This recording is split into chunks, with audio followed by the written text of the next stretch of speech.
What is the Activity Chooser?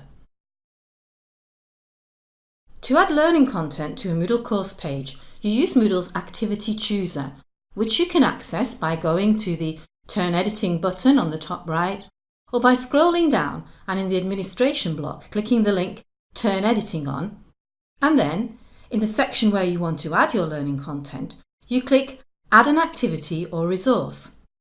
This will bring up the Activity Chooser. If you don't see this link, but instead you see two drop-down menus, then the first thing to check is to go to your administration blog to see if you have the link Activity Chooser on or off.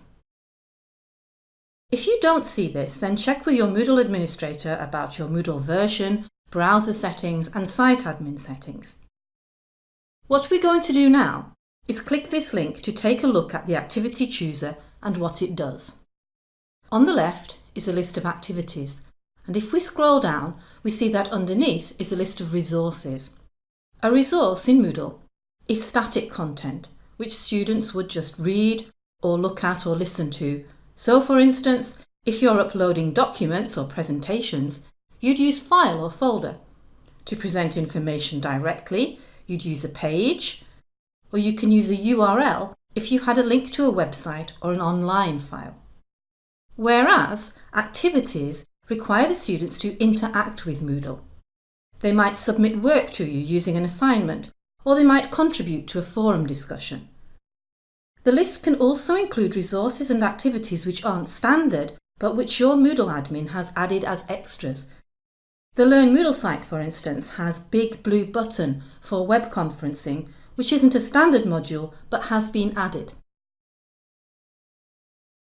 In order to find out about what each of these do, if you click the radio button next to it, information then appears on the right telling you what it is, how to use it and useful teaching ideas. And if you click the More Help link, that takes you to Moodle documentation with further information.